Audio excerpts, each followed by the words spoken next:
Welcome to Armchair Expert, Experts on Expert. I'm Expert Shepherd. I'm joined by Expert Padman. Hi. Hi. Today we're going to talk to Dr. Stephen Gundry. He's a cardiologist, a heart surgeon, a medical researcher, and author. Dr. Gundry has performed over 10,000 surgeries, Monica. Wow, that is a lot. That is about 1,000 more than you or I have done, which is very impressive. And he's moved his focus onto diet. He's written 3 books, The Longevity Paradox, The Plant Paradox, and Dr. Gundry's Diet Evolution.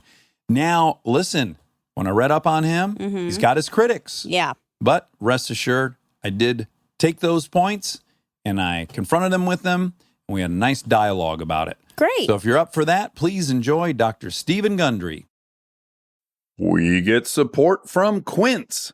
So we've been talking about Quince a lot lately, and as we head into fall, it's the perfect time to reset your wardrobe with their amazing pieces. I think it's so fun to do when the seasons turn over to just spruce up your wardrobe with a couple specials, and Quince is the place. Totally. We're talking organic cotton, Mongolian cashmere, tailored chinos from just $60. Premium fit and quality you'd expect from a luxury brand designer. I love Quince. You know, I like it understated and subtle, and I like stuff that has high quality. And Quince checks all those boxes. I love a lot of stuff from Quince. Honestly, they have incredible premium denim, which is very important for fall. It's pretty much all I wear in the fall is denim. And Quince has such a good selection of quality denim. Their stuff is so versatile, timeless, and built to last that you just grab every single day without thinking. Right. And all of that for 50 to 80% less than similar brands. They go direct to ethical factories, cut out the middlemen, so you get all that quality without overpaying for it. We love that. And they do way more than clothes. They have bedding, cookware, bath essentials, travel must-haves, same deal, and great quality. Upgrade your everyday. Download the Quince app for app-exclusive offers or go to quince.com/Dax. Get free shipping on your order and 365-day returns. Now available in Canada and the UK too. That's QUINCE.com/Dax. We are supported by Walden University. You know that feeling when you've been thinking about making a move, going after the degree, the promotion, the thing you keep telling yourself you'll get to someday? Walden University is built for that moment. For over 50 years, Walden has helped working professionals get the W, the knowledge, the skills, and the confidence to create real change in their careers and communities. Their programs are designed around your life, not the other way around. With Tempo Learning available in select programs, there are no rigid schedules or set weekly deadlines. You move at your own pace. And Walden's faculty aren't just academics. They're practitioners who bring real-world experience into everything they teach. From your first class to career coaching and beyond, Walden is your partner the whole way. Take the first step and learn at a pace that works for you. Visit waldenu.edu. Walden University. Set a course for change. Certified to operate by Chev. He's an armchair expert. He's an armchair expert. He's an armchair expert. I'm going to do some repulsive things while we talk, one of them being chew tobacco. So I just want to warn you, I don't know where your sensitivity to that may lie on the spectrum. But Nicotine is very good for you. It's the delivery device. I know. I cannot get... let me tell you what's going on. I smoked forever. I haven't smoked for 14 years. Of those 14 years, I've been on the nicotine lozenges, for the bulk of that time. The lozenges, by my estimation, started making my skin red. And when I would cut them out, the redness would go away. So now I'm on old-fashioned chewing tobacco, all because of the vanity of my skin. And I now must quit this on August 12th before I go back to work. And I'm not sure which delivery system I can use because I do like nicotine in my life. What are your thoughts on that? What about drops or sprays? They make a nicotine spray? Mm-hmm. Oh, they do? Yeah. It's just like a little breath mouth mint? Basically. Yeah. Really? Yeah, nicotine spray. Oh, I should look into that. Yeah, Dave Asprey uses that. Oh, he does. Oh, we're having him on here. Well, yeah, so you got to pick Dave's brain about that. Okay, because, in fact, during our podcast that Dave and I did together, live, sprayed a little nicotine. Oh. His shtick is the only great thoughts, the only great everything ever happened over coffee and cigarettes. Yeah, uh-huh. He says it's the two, caffeine and nicotine produce the best brain hit that anyone can have. So, Yeah. and nicotine, it's interesting. Smokers have a very low incidence of Parkinson's and dementia. Right. And I've read 2 different studies that it may delay the onset of Parkinson's and also Alzheimer's. Yes, exactly. And then the downside, right, of nicotine is it raises your blood pressure. That's one of, if you have some, hypertension or something, it's not good for you. I happen to have inordinately low blood pressure, so I'm not worried about mine spiking a little bit. Cool. Now, Dr. Gundry, you are from where?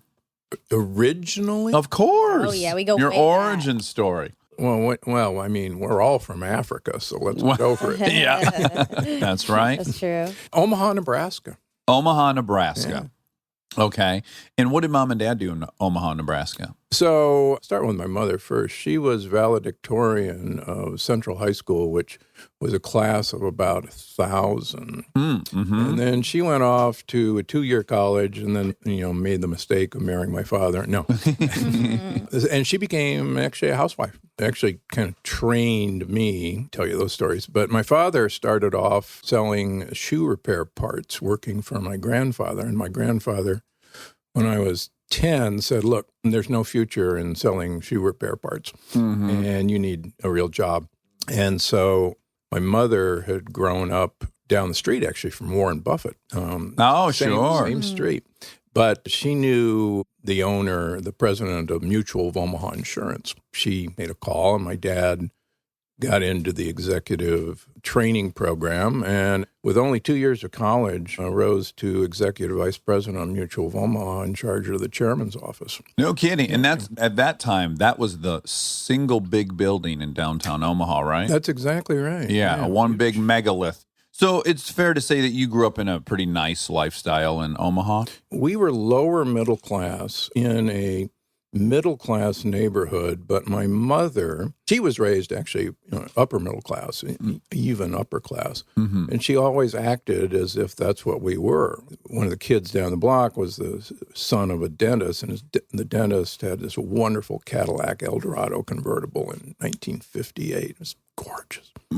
And my father drove a company Chevrolet station wagon in 1956.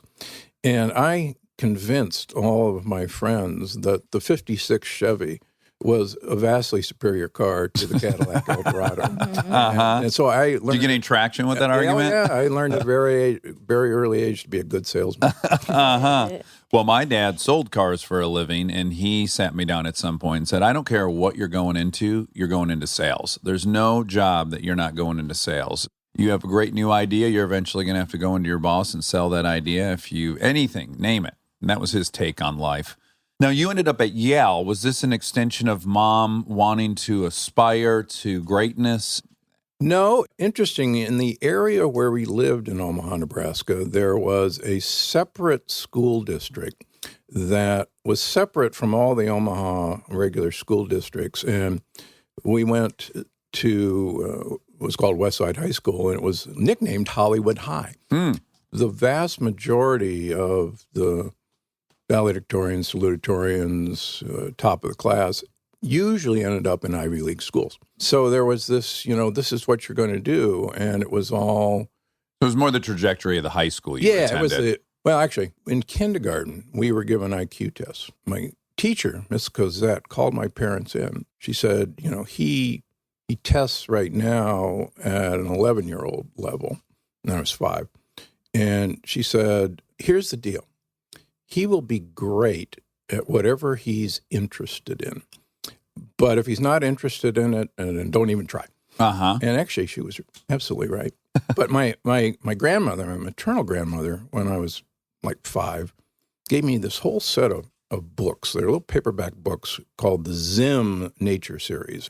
One book was insects. One book was, amphibians. One book was mammals. And I would just devour these things. Yeah. So in school, in the early years, my mother and I would sit on the couch every night. My mother would have flashcards for math, for vocabulary, and just, every night grill me. That was normal. You didn't watch TV, you did flashcards. Right. So I think my mother said, look, I guess I'm going to live through my son because that's my track, in the 50s. Yeah. And my father actually always wanted to be a doctor, but that wasn't in the cards. He came from a very actually poor family. So, Right. anyhow. So you end up at Yale, and you immediately know you're going into medicine? I knew actually when I was 10 that I was going into medicine because I found a book in my elementary school library called All About You. And it was kind of a book all about you. Uh-huh. And I said, yeah, that's what I'm going to do. So just a genuine interest in it. Yeah. And then you end up at Yale. And what do you do undergrad there?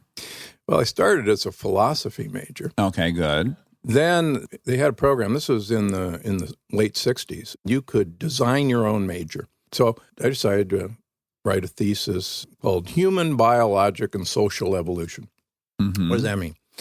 The thesis was you could take a great ape, manipulate its food supply and its environment, and prove you would arrive at a human. Uh-huh. And so I combined the departments of biology, anthropology, and psychology as my mentors. Now, what was your food argument to that? As an anthro major, I'd like to hear your food argument. So what happened was, and there's actually a book in my future, so I can't tell you everything. But Okay. long story short, you have to compete in an area of food supply that you can compete successfully in, and that's what will happen to you. If you can compete for food in an environment, then you'll win. If you can't compete for food in that environment, you won't survive. Right. So 4 or 5 million years ago, there was climate change, and where great apes, which was in Africa, primarily in the Rift Valley, although we can argue is also South Africa, we had a lot of climate change, and the dense forests began to recede. We came from a line of great apes. We were arboreal apes. We actually lived in trees. Fun fact, the reason we have a shoulder joint that works the way it does, we actually should have named the playground equipment ape bars, not monkey bars, because actually great apes have a universal shoulder joint that allows us brachiation to walk on the underside of branches, whereas monkeys have to climb on the top of branches. And that allowed great apes to actually get farther out on a branch to get to fruit, and that's actually how they beat out monkeys on fruit. Eventually, that began to dwindle, and it turns out that we actually found a new place to compete, and that's in streams and water and ocean. We actually spent a great deal of time as an aquatic ape, and that's actually why you and I are hairless, by the way. Who are you citing for this? Where did you get this chapter? So my mentor in anthropology, actually in paleontology, was David Pilbeam, who was at Yale at that time, and then he went on to Harvard and became the chairman there. But there's actually some fascinating evidence that most of our characteristics that we take for granted are because we were able to occupy a space that no other animal occupied, and that was streams and lakes and probably the Indian Ocean. Doesn't mean we were swimming and living in the ocean, but we could go where nobody else could go. There's no competition. It's been explained to me the loss of hair is a result of, as we became upright, our contact patch with the sun diminished, and we no longer were processing as much vitamin D, and we had to lose hair to absorb more vitamin D. Does that jive with? No. No. The only hairless animals actually are aquatic animals. Dolphins, whales, elephants, hippopotamuses. Believe it or not, elephants were aquatic. Their trunk was a snorkel. It wasn't for getting leaves off of trees.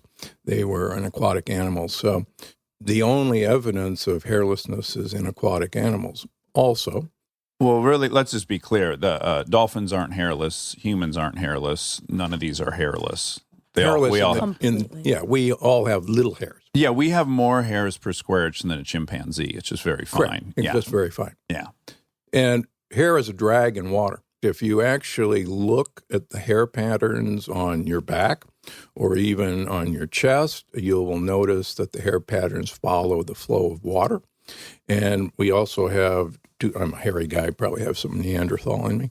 Should you be so lucky? Yeah. I was disappointed I didn't have much. Funny, my daughter, who is a born-again Christian, she had addiction problems she overcame, happy to say.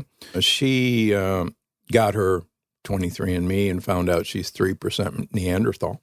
And so I know she got it from me. But the funny thing is we have some interesting discussions on what that means to have 3% Neanderthal and believe strongly in the Bible as a text. So, Is there ever a peaceful end to that conversation? yeah, actually, I think it's actually made her more willing to interpret the Bible as, well, maybe, the time periods, maybe those are not accurate, and maybe, she's come to So maybe inch away from the literal, more into the metaphorical? Yeah, Okay. exactly. Okay. Well, that's So- big of her. But back to hair patterns. Yes, please. So underneath our clavicles, our collarbones, there's a swirl of hair. It doesn't go one way or another. When you do this in water tanks, looking at flow, this is a swirl pattern right here. It doesn't follow a path of water. Kind of fun. Interesting. So when you left Yale, you successfully defended your dissertation and you graduated beyond that. And then you went to medical school. Medical College of Georgia.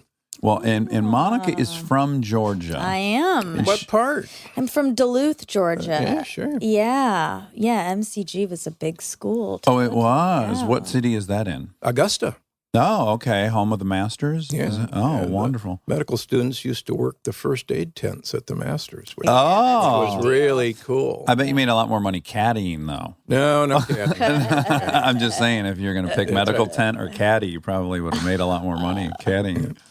And so there you became a cardiologist and a surgeon. Well, I was a medical student and had two actually wonderful mentors. William Strong was the head of pediatric cardiology. And MCG was fairly unique in that they wanted to actually train doctors who were going to be doctors. And so from year one, you would actually start rotations following a doctor around or going to a doctor's office and seeing what they did. So I had already figured out that I was going to be a heart surgeon at that point. Actually, my father was transferred to Atlanta, Georgia. So while we lived in Georgia, I was at Yale and I needed a summer job. And I come back from Yale first summer, and I had gotten this job as a radiology tech in one of the hospitals. So I show up the first day, and they said, "Who are you?" And I said, "I got this job." And they said, "Well, the guy who hired you is gone, and, we don't need you, so have a nice day." And I'm going, geez, I need a job, and, I want to be in the medical field. And they said, "Well, there's a big inner city hospital called Grady. Why don't you go down there? They always need people." And I said, okay. So I go down to the big inner city hospital and I go to the, employment office. They said, "Well, what do you do?" And I said, "Well, I'm a pre-med student, at Yale." And they said, "Well, you don't want to be here. You want to go up to the professional employment office." And I said, "Oh, okay." So I go into the professional employment office and they say, "Well, what do you do?" "It's pre-med at Yale." And I said, "This may be your lucky day. Because we have this program here at Grady where we take medical students during their summer and we train them as scrub nurses. We always take medical students, but on Friday we selected people, and this morning, this was a Monday, one of the people we selected can't come. This is unique. You're not a medical student, but if you could tell us that you'll do this for the next 4 years in the summer, we'll take a chance on you." And I said, "Would I?" Yeah. So all of a sudden, in the summer, I'm trained as a scrub tech in the inner city hospital of Atlanta, Georgia. Little did I know, and once I became a scrub tech, that the training system at Grady for surgeons was you were 36 hours on call in the hospital and then 12 hours off. And that was your life. Can I ask really quick, because this is kind of well known, students in their residency have these hours. What on earth is the theory behind why we would want someone sleep deprived doing this? The theory was your mentor did it, and that's how we... no one's raised their hand and said why. Right, and that's how we weed the chaff from the wheat. That's how we, find the best and how you can land an airplane totally sleep deprived, blah, blah, blah. Yeah. At that time, what was the thoughts on amphetamines for people on those shifts? Was it? Never saw anybody use it. You didn't? Ever in my career. Oh, okay. Ever. Okay. Yeah. All Coffee, right. yes. I mean, some of the orthopedic surgeons would have beer available. Oh, great. And Perfect. Seriously. And anesthesiologists don't want to generalize, but we usually knew the kids in medical school who were going to go into anesthesiology because they had a real keen interest in mind-altering drugs. Sure. Yeah, they were administering acid and other things probably in their free time. Yeah. Well, there is some statistics on the high rate of addiction among anesthesiologists. It's a big toolkit to trust somebody with.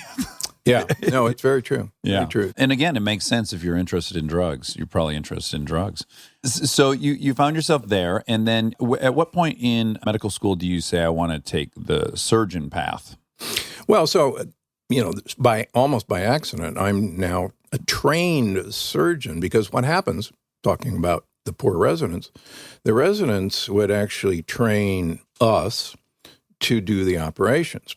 True. And they would sleep on a gurney. And so the scrub nurses and scrub techs would actually do the operations. And this was a knife and gun club, stab wounds, shotgun wounds, gunshot wounds, a lot of belly surgery. And so tons of bleeding. Lots of bleeding. Never forget one time we're hauling a gentleman down the hall to the operating room and who's bleeding profusely in his abdomen. And all of a sudden from underneath his gown, he pulls out a gun and starts waving it. And, we're all, oh, geez, Yeah. And the head surgeon says, don't worry, he's bleeding so fast, he'll be out in a second. And sure enough, he's waving like this. It's and then, lightheaded. And then we jumped on him and, Wow.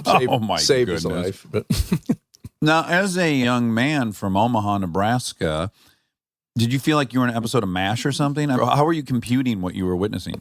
Yeah, it really was, MASH every night. And did that give you some adrenaline and a thrill? Was it exciting? No, yeah, it's very exciting, particularly, like I say, when you're a young person and all of a sudden you've got this, for lack of a better word, authority or need to save somebody's life. Yeah. And the poor residents conked out, on the gurney. You go, I got to get this guy through this. Well, yeah, it gives you a purpose and a real. Yeah, exactly. And it said, I was meant to do this.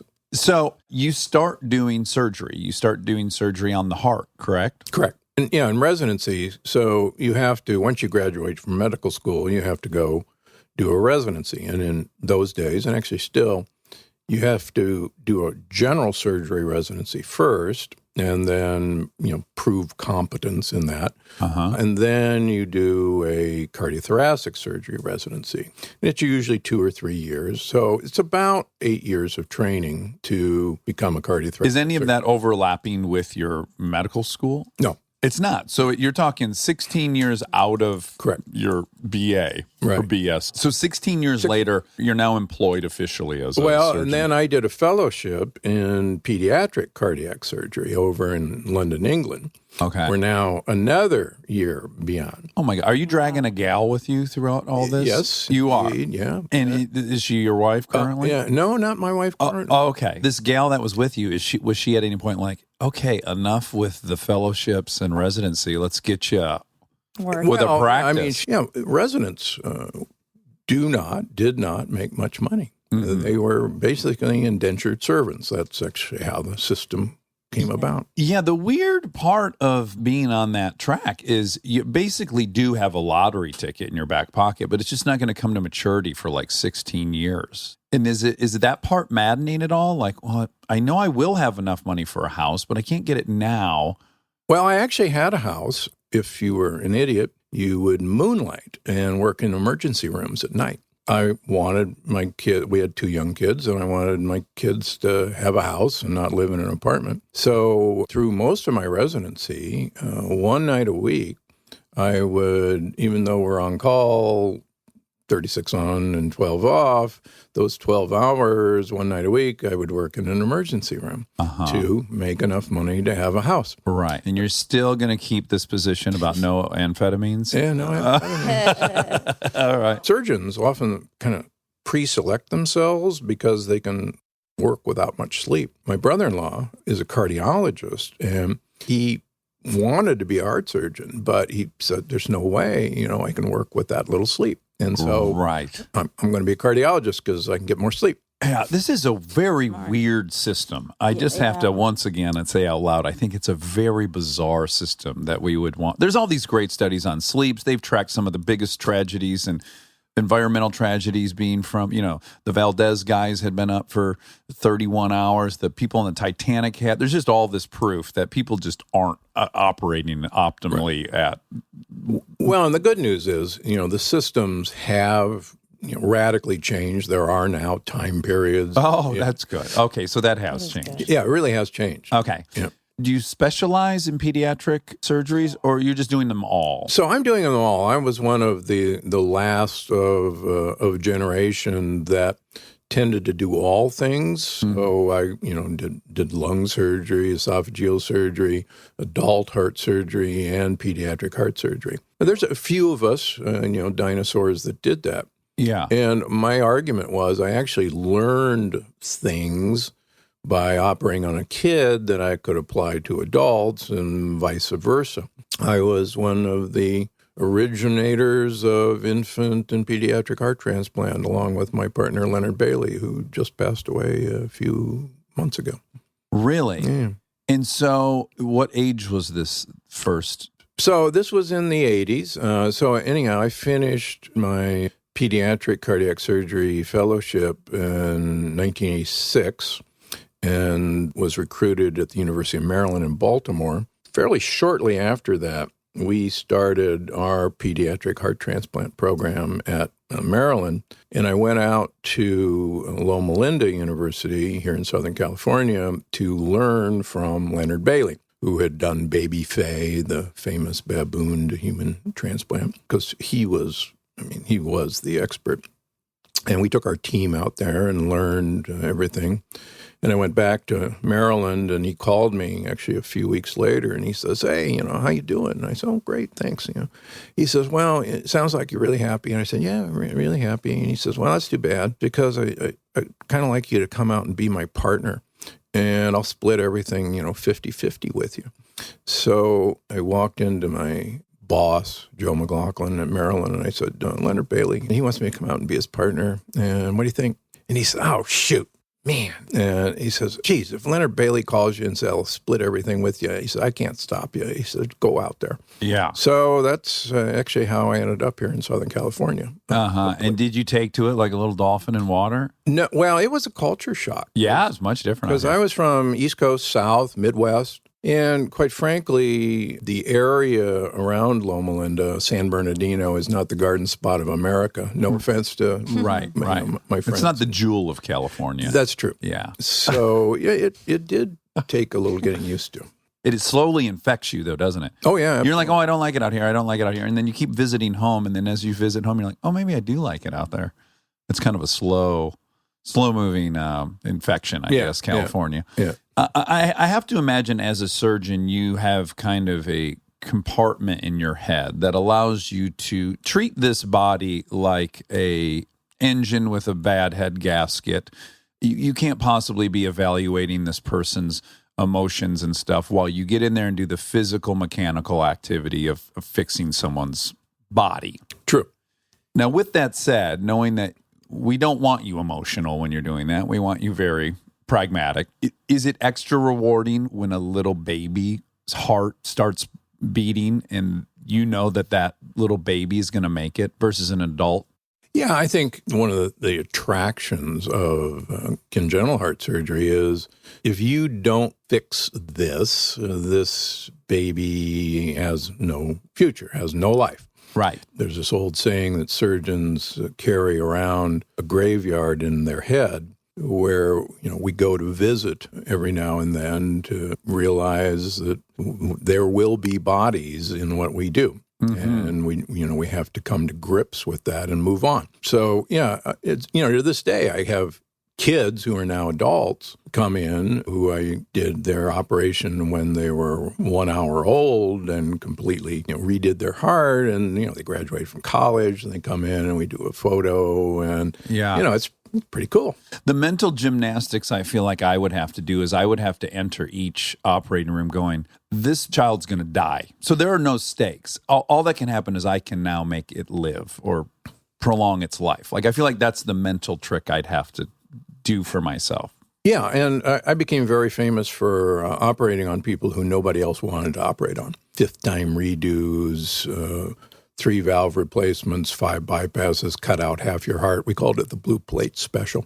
And what I had to do, and the reason I think I became good at it, is you have to have the attitude. You talk to the patient and say, are you somebody who wants to roll the dice? Because this is dangerous stuff we're talking about. Right. And, if you tell me, I think I'm going to make it, let's do this. But if you say, I've got some bad feelings about this, I'll say, let's not do this. Right. In the parts, this is just kind of a morbid question, I guess. The parts, these valves, all that, is generally from human cadavers or the animal parts, pig valves, what's being used? Yeah, all of the above. Is one animal better for longevity than another? Like as a primate, it would feel like a primate would be a more natural. Well, unfortunately, we can't do that, but no one is finicky about using animal parts that we eat. So we use cow valves, we use pig valves. We had a series of using Gore-Tex, the stuff you make, waterproof stuff out of valves, and published several papers on using Gore-Tex valves in children. And did those prove to be? They work temporarily, not long term, but sometimes we have to do a kind of a patch to get through. Sometimes with children's surgery, we know there are 4 operations to get this kid to kind of a fully functioning adult. And, God bless parents for saying, okay, I can see it. Okay, in 6 months we're going to do this. And in a year we're going to do this. And it's okay because, I got my kid and let's do it. Well, I can't speak for everyone, but I guess knowing that there's going to be 5 is preferred to let's have one. Hey, 6 months later, hey, we got to go again. Yeah. A year later, guess what? Mm-hmm. I guess when you know what course you're charting, it gets a little more easier to deal with. Yeah, digestible. Stay tuned for more Armchair Expert, if you dare. We get support from Apple Gift Card. Back to school is here, and for many, that means some big life transitions. Whether they are heading into a new grade or setting up a dorm for the first time, you want to give them something that actually supports their growth and success. Apple Gift Card is a versatile solution because it takes the guesswork out of gifting. It's not just about a new pair of AirPods for focus. It's about giving them the invaluable chance to choose the digital tools and subscriptions that suit their unique journey. They can use it for productivity apps on the App Store, movie nights on Apple TV, or extra iCloud storage for all those new memories. With Apple Gift Card, it's so empowering to give the students their freedom to allocate their own resources. Celebrate their new academic chapter. Visit applegiftcard.apple.com to celebrate their milestones and gift one today. This episode is brought to you by SoFi, the all-in-one finance app where you can bank, borrow, and invest all in one place. Let's talk bank accounts for a second. The average bank savings rate is 0.39% in interest. You're earning pennies on your savings, but it does not have to be that way. With SoFi high-yield checking and savings, the money barely making moves sitting in your savings account can earn over 8 times the national average savings rate with eligible direct deposit. No account or overdraft fees, which feels rare these days. You can get your paycheck up to 2 days early, perfect for getting ahead of a bill or grabbing what you need right when you need it. Plus, get up to a $300 welcome bonus when you sign up with eligible direct deposit. Sign up for SoFi checking and savings at SoFi.com/armchair. SoFi checking and savings is offered through SoFi Bank N.A., member FDIC. Terms apply. This episode is brought to you by ServiceNow.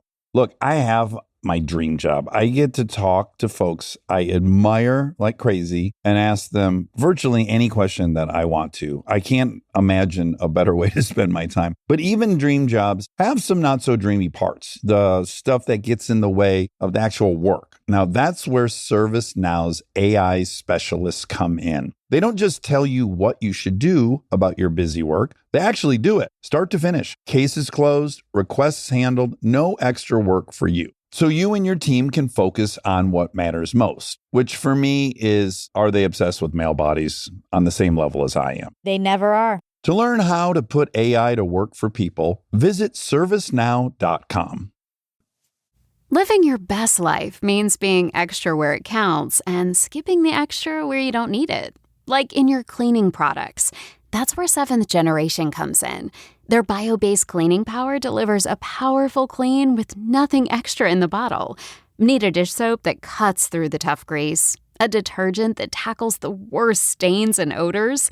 Seventh Generation handles it all without any dyes or artificial fragrances. Real clean doesn't have to come with a long list of add-ons. Upgrade to a powerful clean without anything extra. Look for Seventh Generation dish soap and laundry detergent wherever you shop for your cleaning products.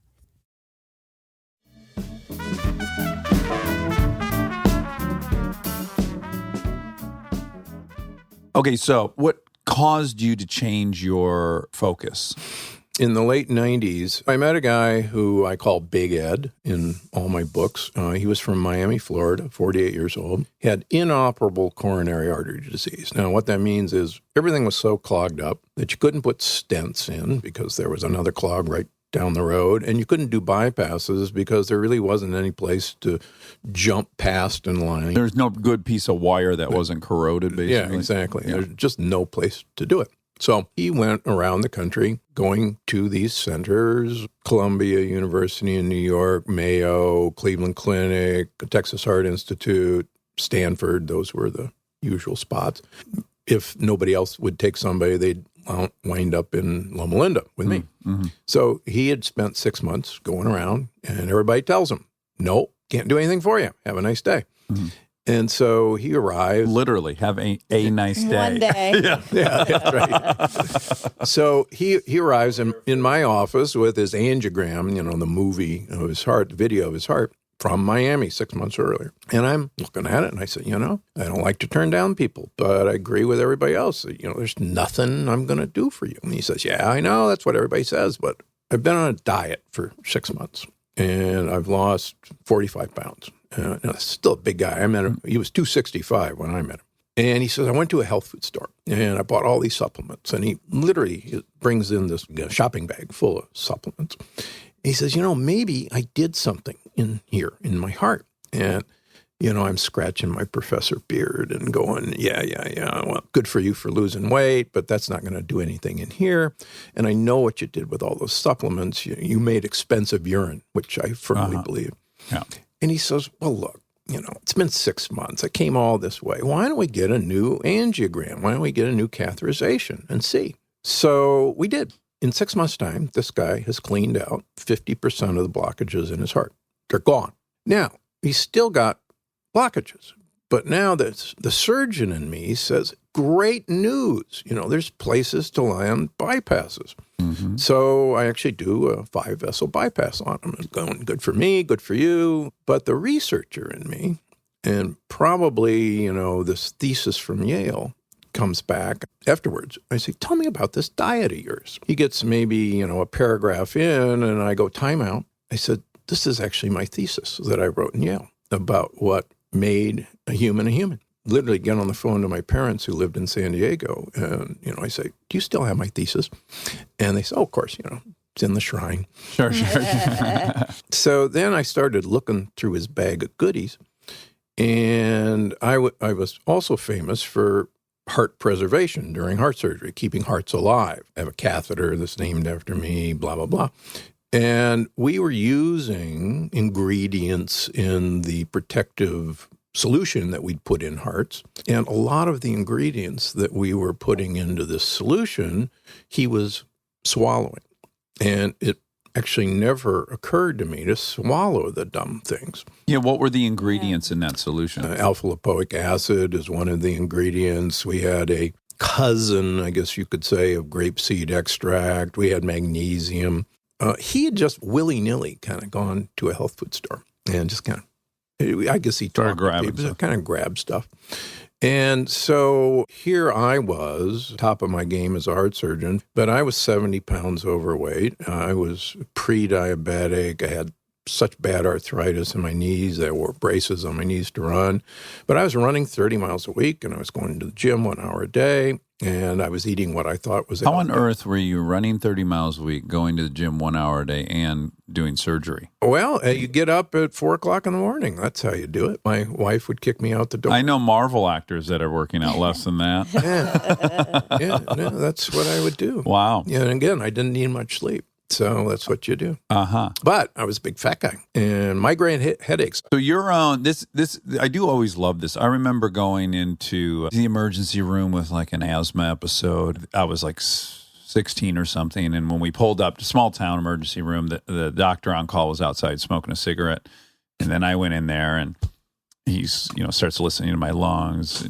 Do you smoke? Yes, I do. You cannot smoke. You got to stop smoking. I'm like, weren't you smoking up front? And he's like, yeah, just you got to stop smoking. Right. There's something, I don't know why, there's something satisfying when doctors are in a state of ill health. I don't know why. Do you get that, Monica, at all? No, I feel the opposite. Oh, you do? Okay. Yeah. I kind of like it. I go, oh, they're just as human as everyone. The knowledge isn't going to safeguard you from making bad decisions. That's true. Anywho, Yeah. So you had to take kind of stock of your own health at that moment. Yeah, well, I was told that this was normal. I had horrible cholesterol, and they said, you're 40-ish, and this is normal, and, your father is exactly the same way, and that's genetics, and, get over it. Yeah. So I actually got out my thesis, and I put myself on my thesis, and started taking a bunch of supplements and started sending my blood work up to the University of California, Berkeley, which had the best at that time system for looking at cholesterol. Lo and behold, in the first year, I lost 50 pounds, subsequently lost 20 pounds, and I've kept it off now. Well, what had you changed diet-wise? I like to use the expression, I became a gorilla who lives in Italy.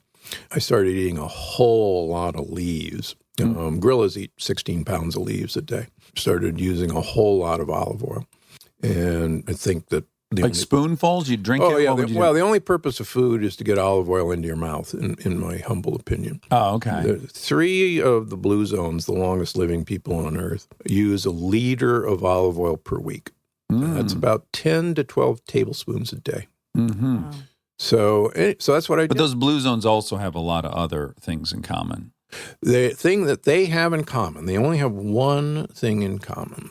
The only thing they share, all the blue zones, is they very limited animal protein in their diet. Yeah, so primarily plant-based diet. Correct. Yeah, so that's significant. Yeah. Other than just the olive oil. That's a very big Correct. part of it, right? Yeah, olive oil is pretty good stuff, but I do love it. There's several blue zones that don't use olive oil, so we can't say it that commonality is not true of all blue zones. The only commonality of all blue zones is very limited animal protein. Yeah, which is a real bummer for my diet. I know. Well, and again, I grew up in Omaha, so steak the central. beef state, Yeah. So you started. Have you seen the documentary Forks Over Knives? Sure. Yeah. Did you like it? No. You didn't like it. I mean, if you like propaganda, it's a great propaganda movie. Oh. But in that you have a cardiologist as well, right? No. He's not a cardiologist? No, he's a general surgeon. Esselstyn is a general surgeon. Okay, but you have a surgeon taking this group of patients, putting them on a whole food, plant-based diet, and and a no-fat. And you're getting all these miraculous results No. from coronary distress. No. Well, you're saying you don't believe in the movie. He's touting results. Correct.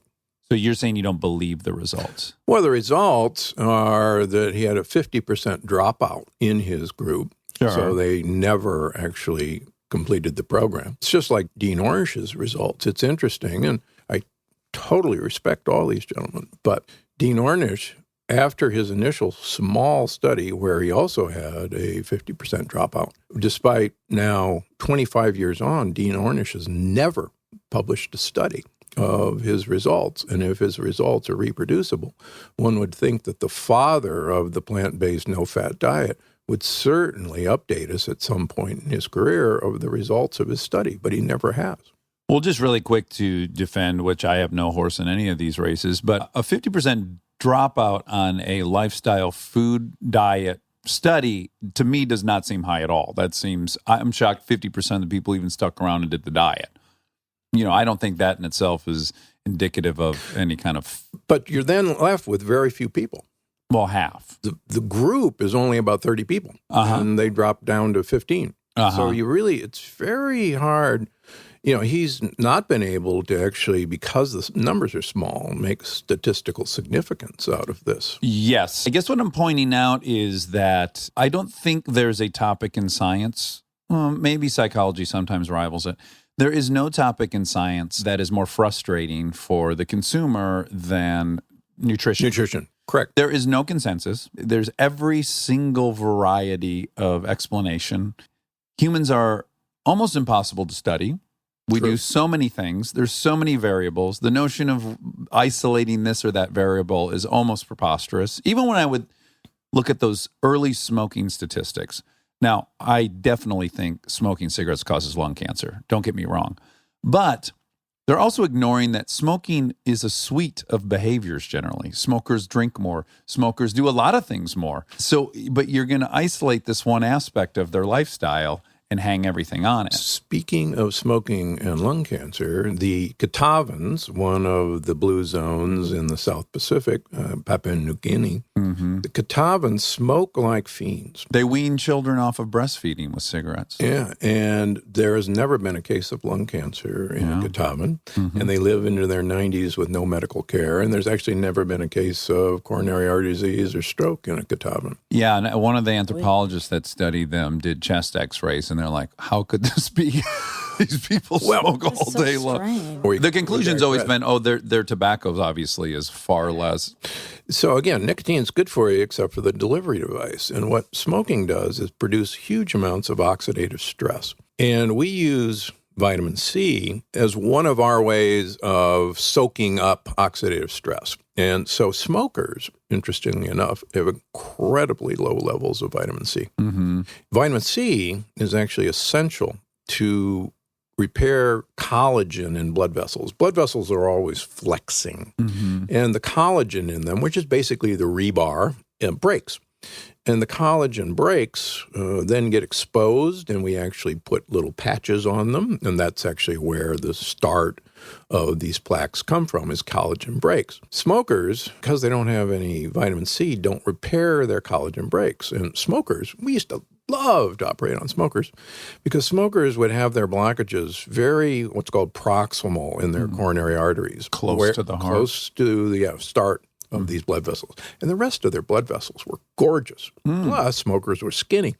And, it's just, this is great. Thank you very much. Thank you for smoking. Yeah, thank you for smoking. And in and out, we're so happy. So the Kitavans have an incredibly vitamin C-rich diet in the kind of the fruits and vegetables that they eat on this island. And I've proposed that the reason that they've actually figured out, they didn't know it, but their diet is full of vitamin C. And so they compensated for this oxidative stress from smoking. I'll take smokers, and if people stop smoking, in general, they gain weight. And I don't want that. So I'll make, a deal with the devil to say, okay, look, you smoke, but you're going to chew 500 milligrams of vitamin C every 4 to 6 hours. You're going to take timed release vitamin C twice a day. And we're going to, we're going to negate this negative Try to effect. neutralize. Yeah. And then let's work on all the other stuff. And, then once we got all that controlled. So, yeah, again, nicotine's good for you except for the delivery device. Yeah, I know. Maybe I should start doing intravenously. Just shoot up several Try the spray. 8 times. Yeah, Yeah, spray sounds exciting. Get Dave Asprey on here. Yeah. He'll probably bring his spray. Yeah, maybe he'll we'll ask him to bring. he'll shoot me up. Yeah, you want a little hit? Yeah. First spray is free.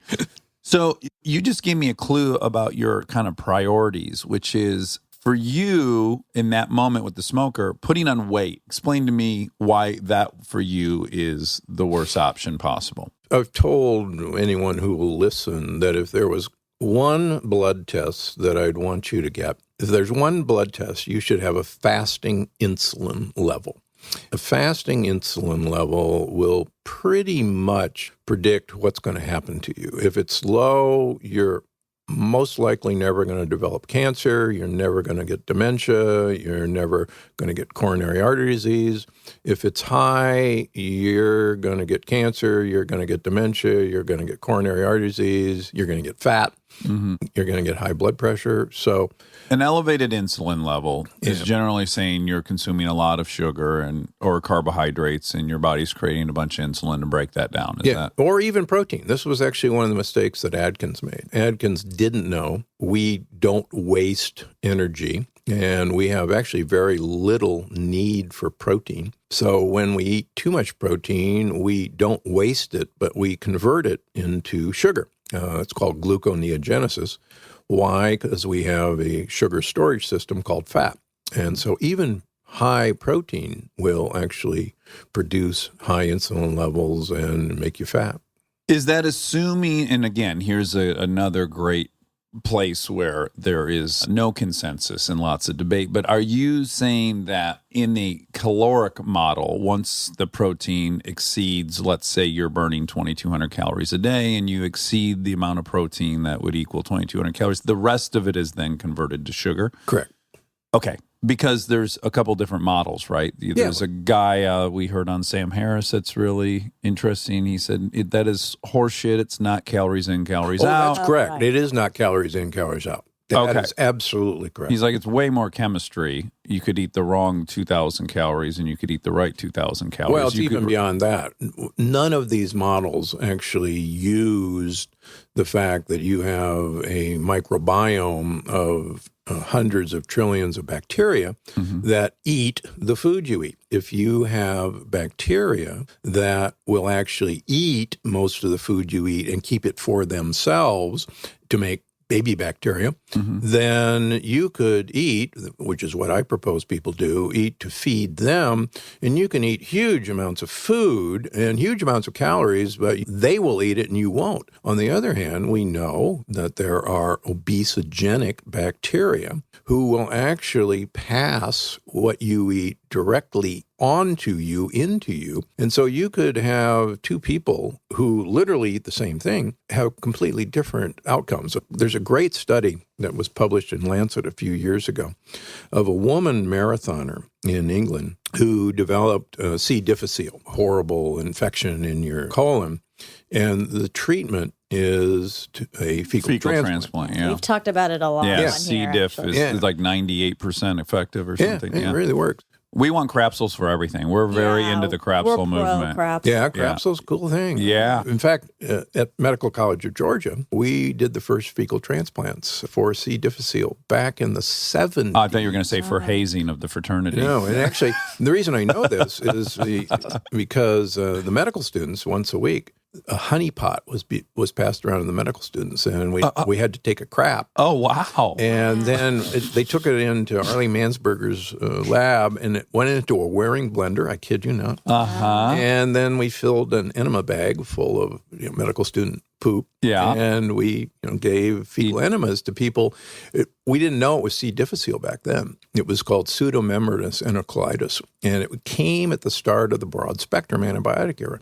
And nobody knew what it was, but this smart guy, Arlie Mansberger, said, I'm sure what's happened is that our gut flora is all screwed up and we ought to give them normal gut flora. And medical students, they have normal gut flora. So, yeah. Presumably. Except for the anesthesiologist. Yeah. No, you're good, Mike. We don't need your food. You can keep yours. There might be other stuff in there, Mike. For fecal transplants, you try to get a relative who will share actually a lot of your microbiome. Mm-hmm. So they got a cousin of this woman who was about 40 pounds overweight. They gave this marathoner a fecal transplant with this poop, and she recovered. She went back to her usual routine running schedule, and over the course of about a year and a half, this woman gained 30 pounds, changed absolutely nothing about her diet, didn't change her exercise program.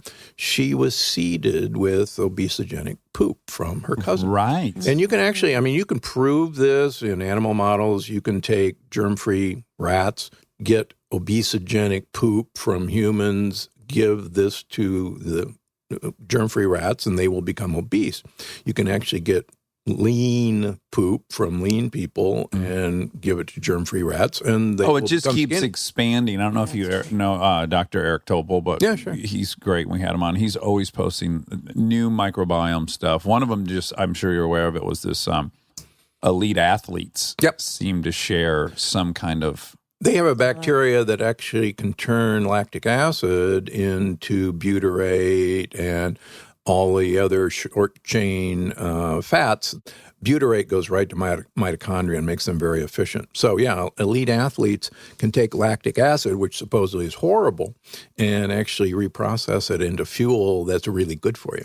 Right. Yeah, all because of their, Yeah, and even the people who are doing, because the C. diff fecal transplant is only legal in a few states, and in Canada, they're much more open to it. But one of the things they scream for is, you don't want anyone with any kind of mental health issues. They also think that's a microbiome thing. Oh, yeah, absolutely. Obesity, and now the list is just growing. So it's more and more evidence mounting that what's in our gut is having some huge downstream effects on our overall health, right? Yeah, Hippocrates said 2,500 years ago that all disease begins in the gut. Mm-hmm. He didn't have, the Human Microbiome Project, but, this guy was so prescient that, he recognized. And I actually now, after 20 years of this, really all disease begins and can end in the gut. I think I've been so shocked with everybody who's got a disease process has leaky gut and a weird microbiome. Mm-hmm. And the good news is you can fix it. Well, the one thing that makes a ton of sense about it is it's the main source of foreign material you're putting in your body. Like that's the main, that's where it's most dangerous. You're just shoving stuff in this hole in your body and it's all foreign. Yeah. And it's got God knows what on it. And you need a lot of things down there to help break up all that and safeguard you from foreign pathogens that could be harmful. So it makes a ton of sense. Of course, before I had you, I watched a couple of your talks. And I guess I did this about 4 weeks ago. And I was drawn into it. I found it to be a very logical debate. I embraced it. And I'd say for the last 3 or 4 weeks, I have not had lectins. Now, I want you to break down your belief about lectins and give us a short, brief history of how lectins evolved and what their purpose was and how much we're eating them. And then subsequently, just to warn you, I've also read criticism of that I'd like to hit you with. So sure. Tell us about lectins. So lectins are part of the plant defense system against being eaten. Plants were actually on Earth before animals arrived, and they had it actually pretty good. It was the Garden of Eden because nobody wanted to eat them. And then their initial predator was insects. And plants, of course, can't move. So they are biochemists of incredible ability. So they, and speaking of hallucinogenic substances, hallucinogens are probably a good plant defense system as well, because you won't remember what you ate or where you found it. Oh, on the contrary, if you're an addict like me, you'll never forget what shape of what shroom made you feel wonderful for 6 hours. But continue. All right. So lectins are proteins, and they're called sticky proteins because they're actually looking for particular sugar molecules to bind to. And the initial theory of lectins was that they bound to a sugar molecule called sialic acid, which sits in the space between nerve junctions where one nerve talks to the next nerve. And they bind to that sialic acid and stop nerve transmission. And so a paralyzed insect is a wonderful thing if you're a plant. That's the initial theory of why lectins existed. But interestingly enough, lectins also stick to the sugar molecules that line our gut. That, in fact, one quickie, if you take a bite of a jalapeno pepper, you'll notice your nose starts to run because you actually produce large amounts of mucus to deal with the lectins you just ate. And one of my favorite sayings is, we are the only animal on earth except a bird that will take a second bite of a jalapeno pepper. Oh, yeah. That's one of the harder ones for me to stop. I love it. Yeah. Stay tuned for more Armchair Expert, if you dare.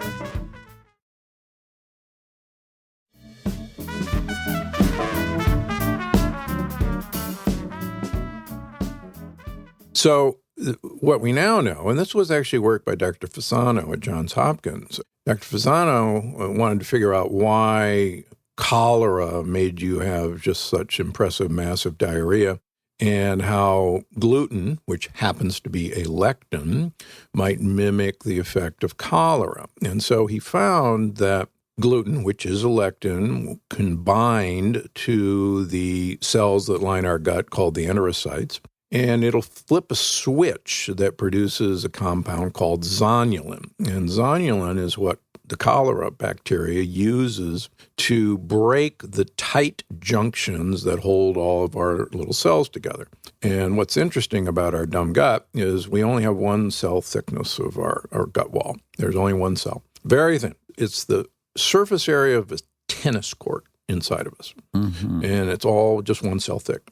Talk about a dumb design if you think about it, because like you said, all this foreign stuff is coming in, and you've got hundreds of trillions of bacteria living in there, and you got one dumb cell to keep. Do you think that that's to enable lots of expansion and contraction? Obviously, as it would get thicker, it would be less elastic. No.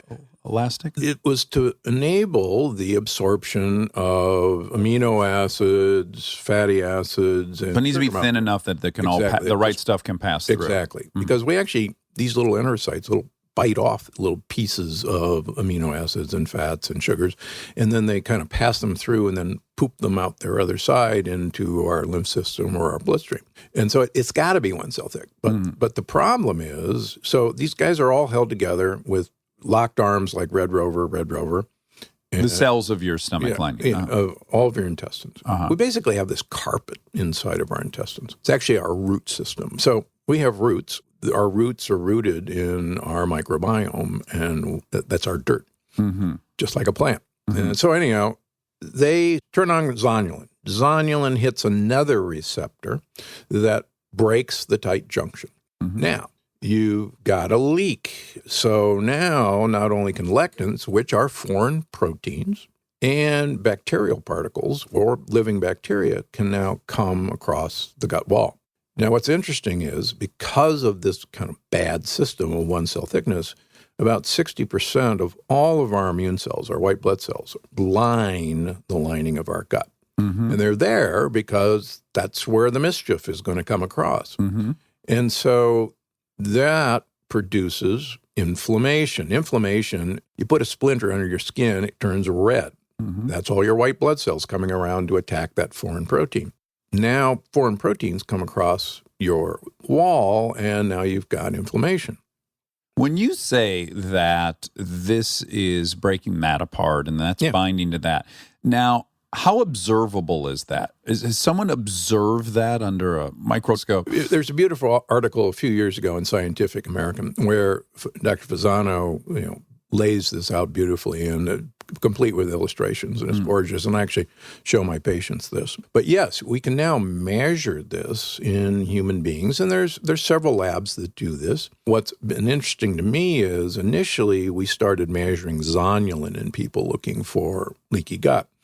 But what's actually more accurate is to look at anti-zonulin and what's called anti-actin. Actin is one of the molecules that makes the tight junction.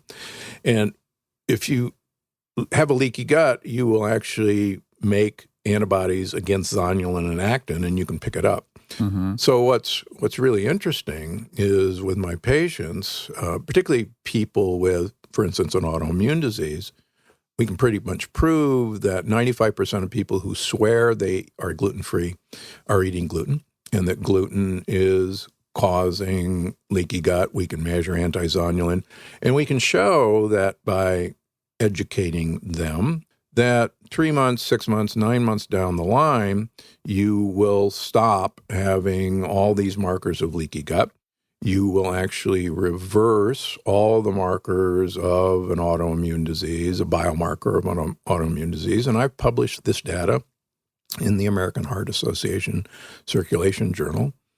Took 102 patients with biomarker-proven autoimmune diseases, including myself as one of the subjects. Mm-hmm. Most of these people were on immunosuppressant drugs. In 6 months' time, 95 out of 102 were biomarker negative and off of immunosuppressant drugs, including myself. Mm-hmm. And Now, really quick, did this study, was some of the criticism of this study that you had no control group? correct, Why didn't you have a control group? because they're all their own control. In other words, they had a positive biomarker. So, for instance, they had rheumatoid factor, or they had anti-CCP3, or they had anti-nuclear antibody, or they had double-stranded DNA. Mm-hmm. Measurable amounts of them. Yeah, but why not put those people on a placebo and see if at the end of your study they too didn't experience some reversal? Because I'm in the business of reversing autoimmune disease, so it would be against my practice. I'm only saying as a study that would have had a control group that people wouldn't attack. So I've been a researcher all my life, and you can use an individual as his own control. You can look at pre and post. But wouldn't you need to have administered a placebo to that person? What placebo could I do in terms of food? Well, you could do a food delivery system to them that did have gluten in it. But I don't have a food delivery system that I Do you want to borrow mine? I eat it. I pretty much eat it.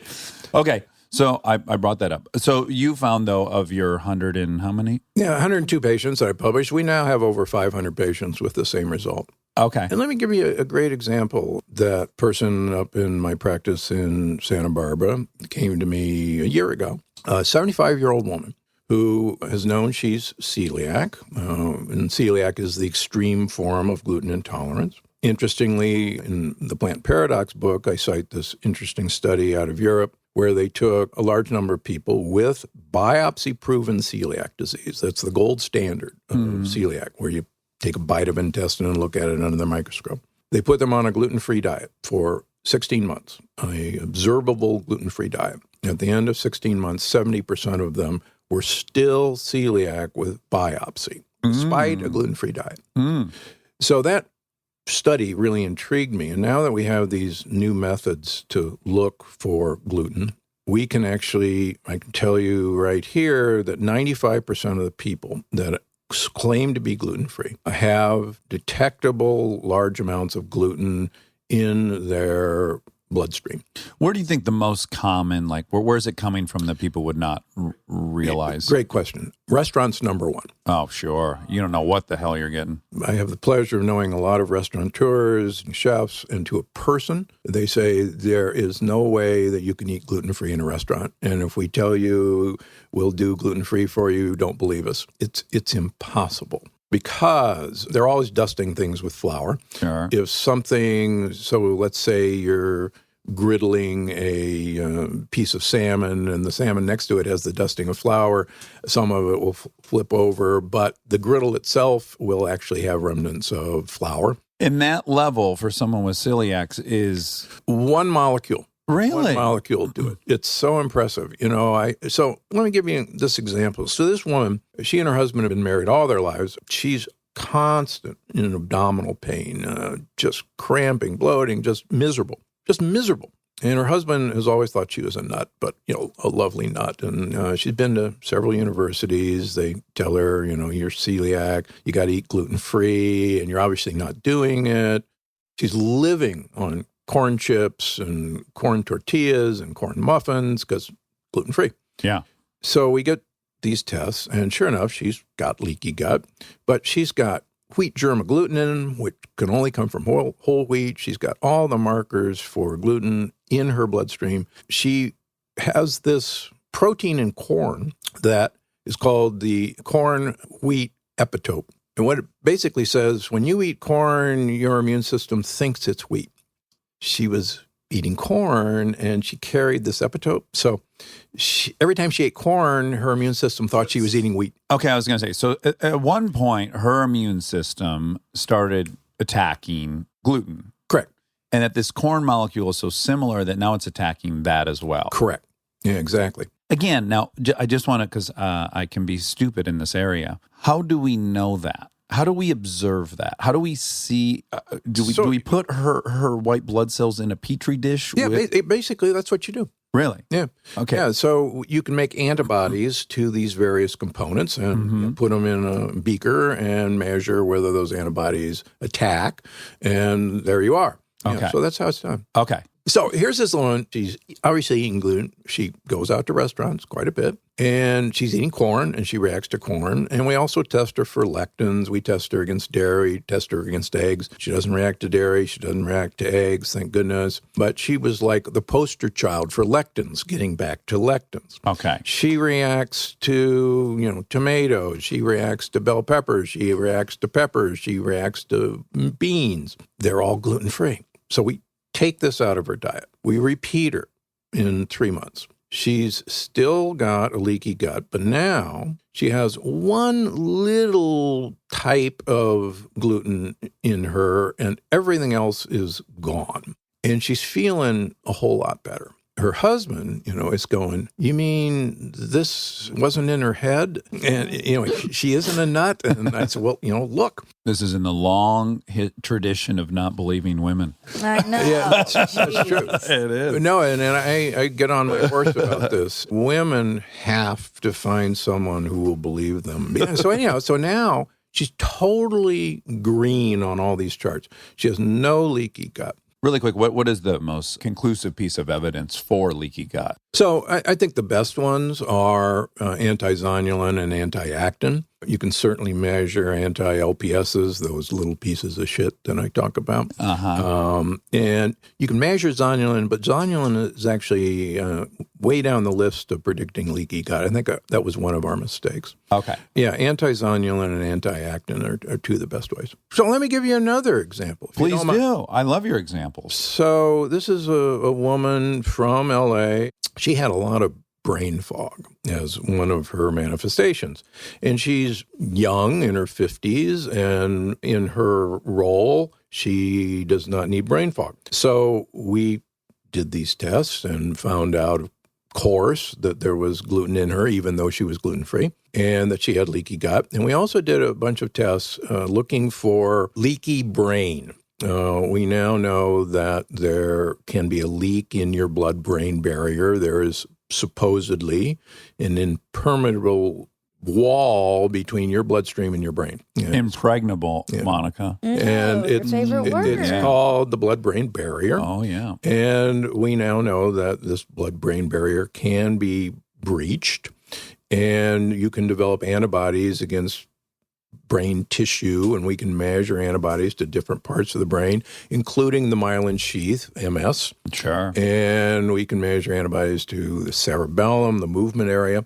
So we get these tests, and lo and behold, she lights up leaky brain. She's got leaky brain. She attacks her cerebellum. All these diseases sound like zombie diseases, so don't they? Leaky gut, scared, leaky yeah. brain. Well, if you had asked me about leaky gut 15 years ago, I would have laughed you out of the room. Sure. Some swami in a long coat was going, oh, you got leaky gut. Yeah, the bogwan. And now, I mean, it's fascinating that you can detect this. And the good news is it's okay to detect it, but you can prove that, at least by the interventions I do, and I'm sure there's other ways to do this, you can stop this. So anyhow, I'm going to meet with her this weekend, as a matter of fact, and we just got her new results back. So the really cool thing, we've been doing this for 6 months, She no longer has leaky gut. There's no gluten in her anymore. But the brain results are the best part. And I've only started doing this in the last 6 months.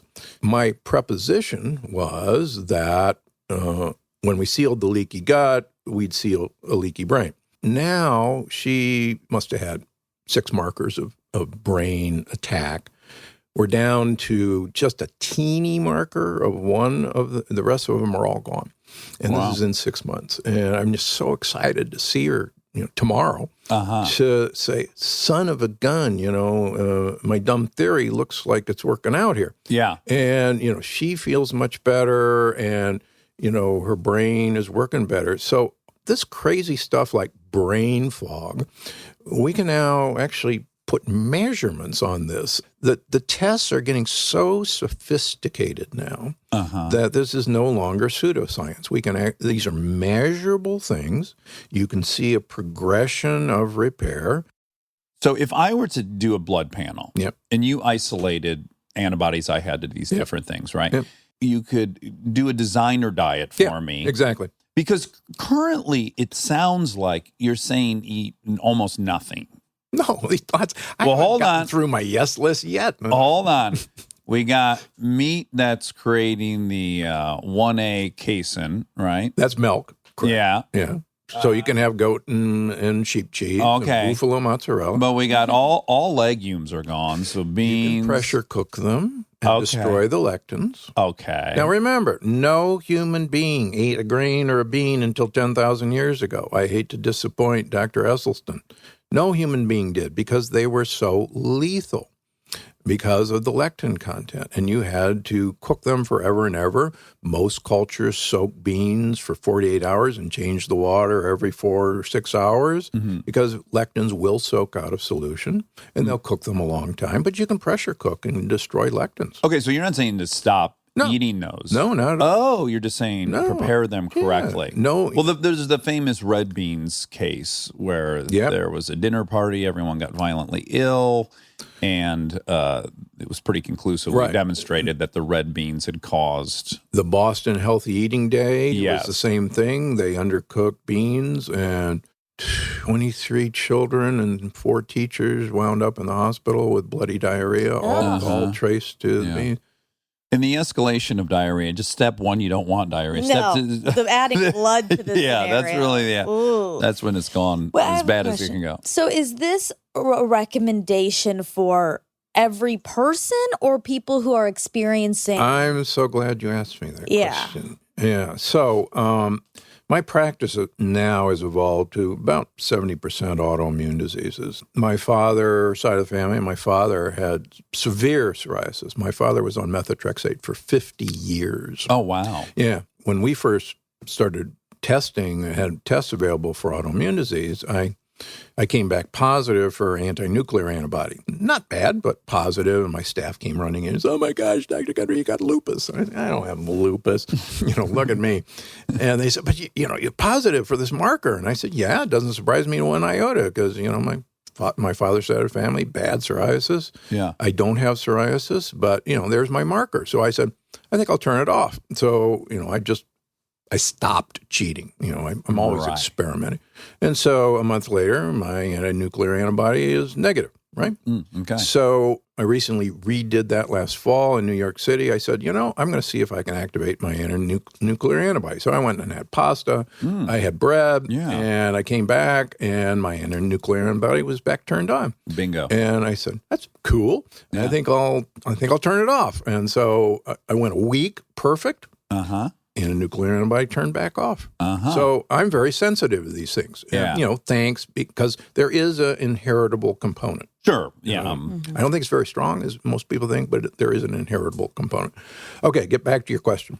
In the good old days, 50 years ago, most of us had a fantastic defense system against lectins. Otherwise, none of us would be around. And it was primarily our microbiome. Our microbiome actually loves to eat lectins. There is a gluten-eating bacteria that loves gluten. And we had a very, very, very thick mucus layer that covered our lining of our gut. And Lectins are sticky proteins that are looking for sugar, and mucus is mucopolysaccharides, lots of sugars. So the mucus actually absorbs the lectins. So they can't get anywhere near where they want to bind to, which is the actual cell surface. What's happened to us in 50 years is primarily two things. Number one, antibiotics. Antibiotics are in us because we swallow antibiotics willy-nilly. We get a sniffle and somebody gives us antibiotics, even though it's a virus. It's in almost all the meat we eat. All the chickens, all the beef, all the pork has antibiotics. And it's in our water supply because, believe it or not, it runs off from the factory mills. And quite frankly, we flush our antibiotics down the toilet. And so the antibiotics have really wiped out this incredible defense system against lectins.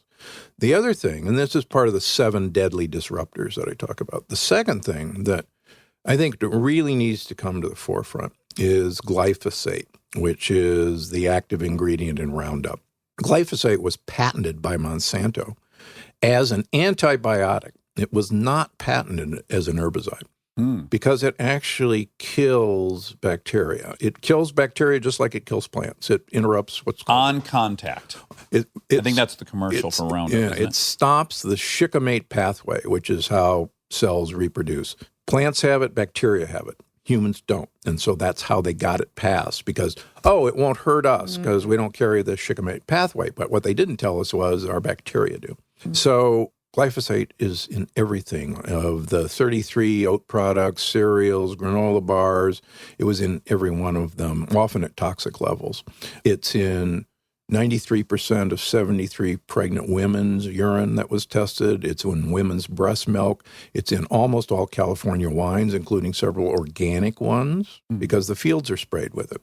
So this stuff kills off our microbiome. The other thing it does that we didn't know, but Stephanie Schaff from MIT has shown, that glyphosate in and of itself disrupts the tight junctions. So it causes leaky gut without any other thing.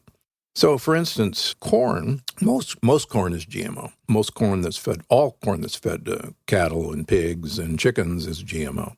When there's a protein, a lectin in GMO corn called the cry protein. And the cry protein in and of itself will break tight junctions. So we're beginning to identify why everything's gone wrong really so quickly. This has only been 50 years. Yeah. We're in a nosedive health-wise. There were no autoimmune diseases 50 years ago. I mean, there were a few of them. Back in those days, we called them, the tests we had were called funny tests because it was so odd, to have an autoimmune disease. And now, I was watching TV last night for a few minutes and every commercial was for an autoimmune disease. Yeah. It's like, happy, smiling, 20-year-olds.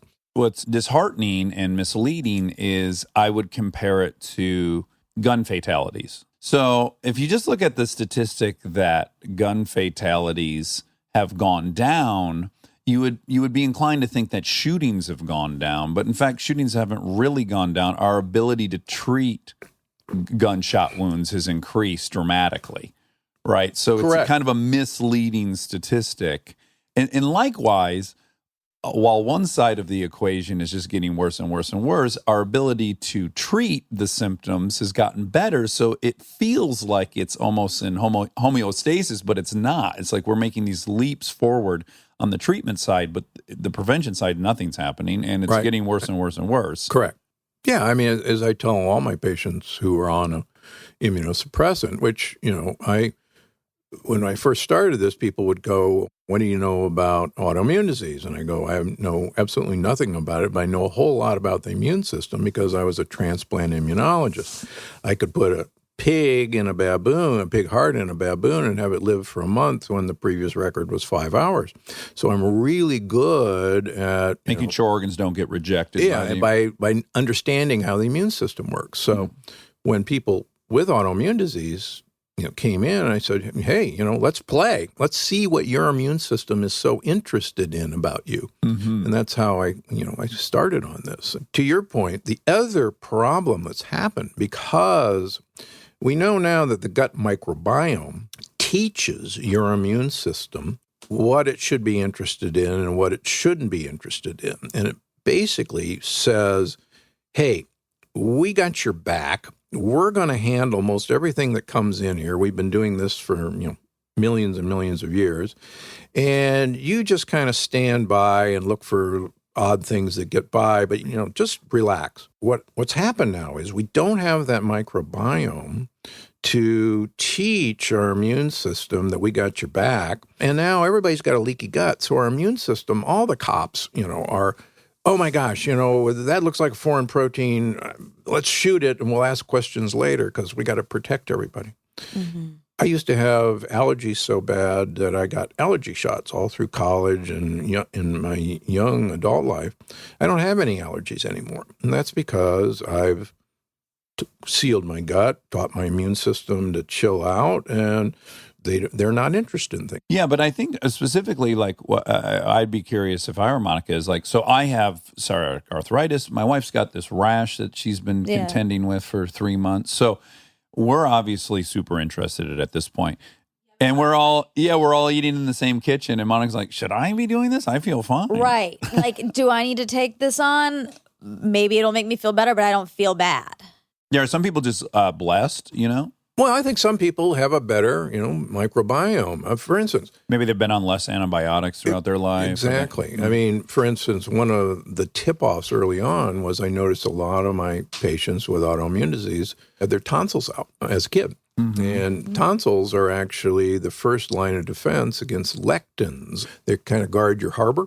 And I'm convinced that tonsillitis, we didn't know any better, was just somebody who really reacted to lectins. So the argument that my colleagues citing the blue zones eating whole grains and beans, none of these blue zones have antibiotics exposure. None of these blue zones have glyphosate. I think what's missing in the argument about lectins is our defense system against lectins, which was pretty doggone good, at least in Western society, is trashed.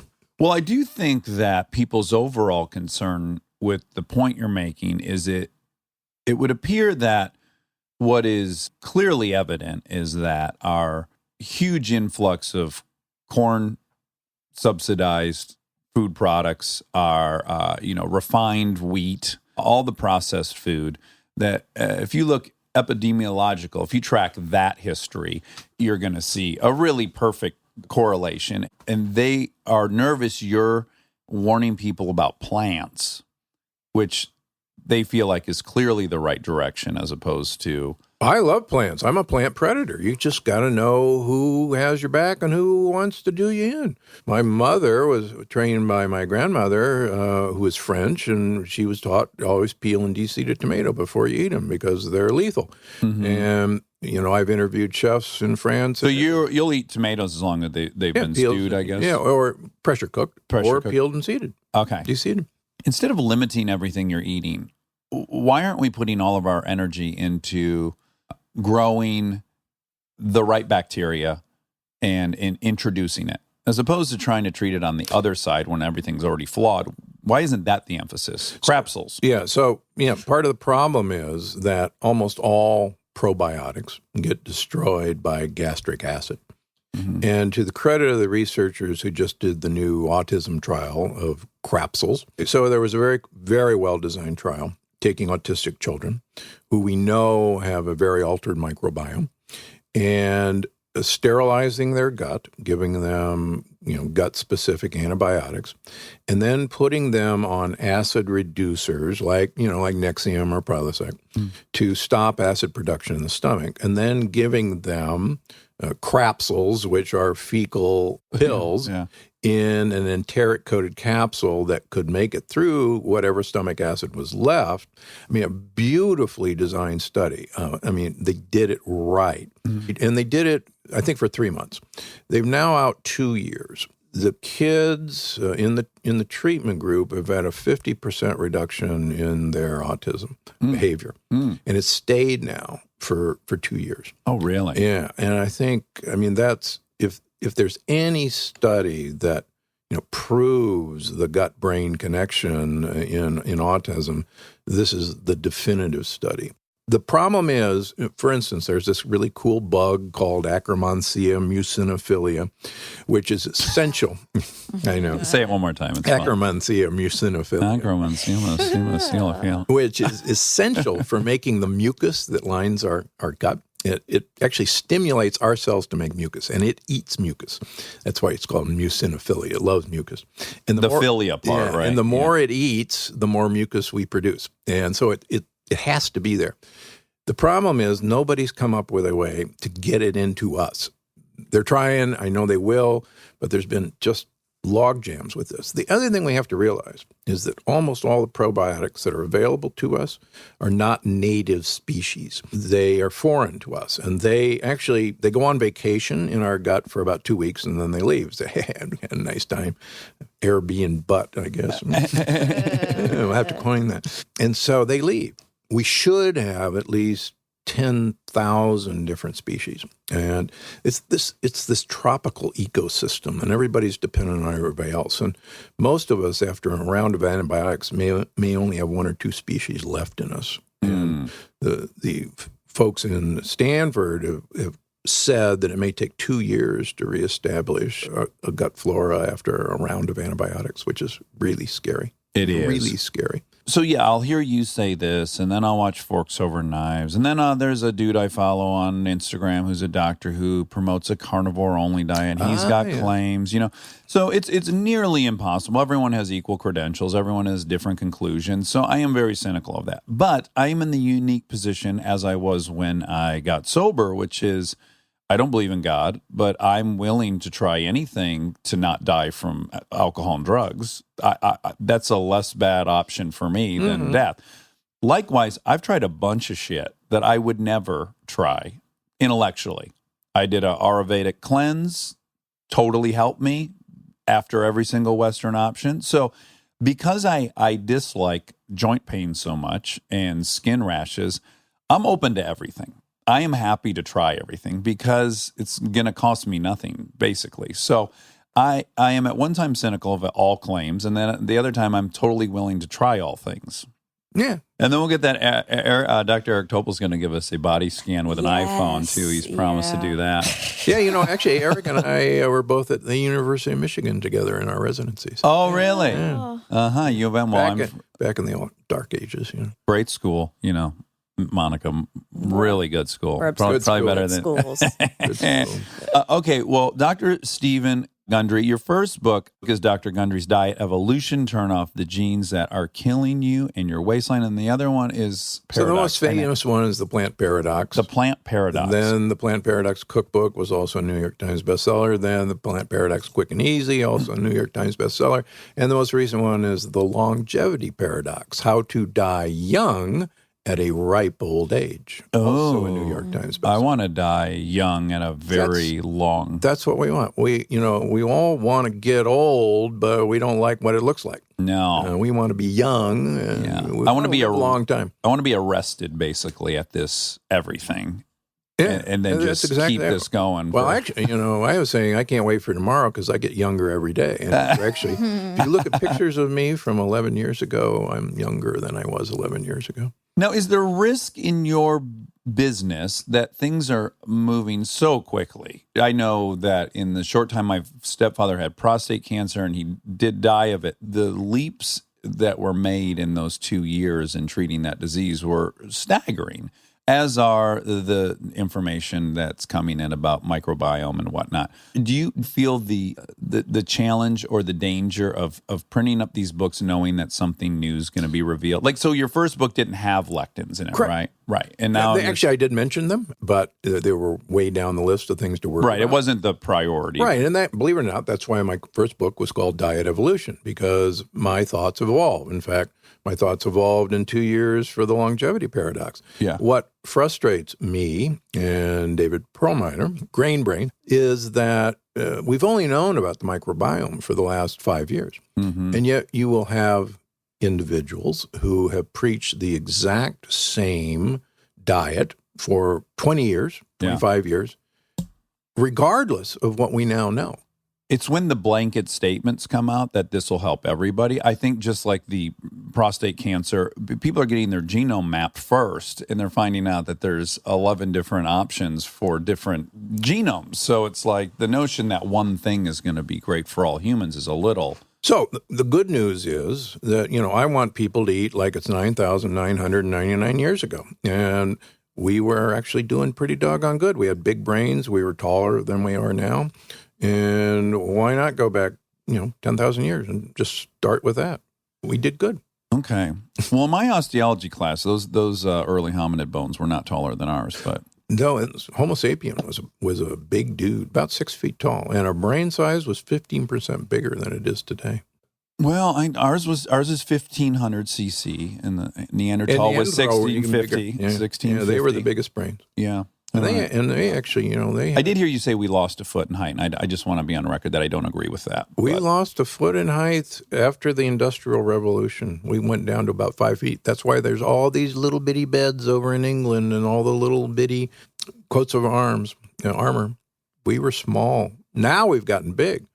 Part of that, of course, is all the growth hormones that is in everything. Yeah, thank God for my shoulders. Which is scary. Okay. Dr. Gundry, thanks so much for giving so much of your time to us. Yeah, and so much for having me on. Yeah, very intrigued by all this, and it was a good time. Thank you so much. Bye. All right, thank you. And now my favorite part of the show, the fact check with my soulmate, Monica Padman.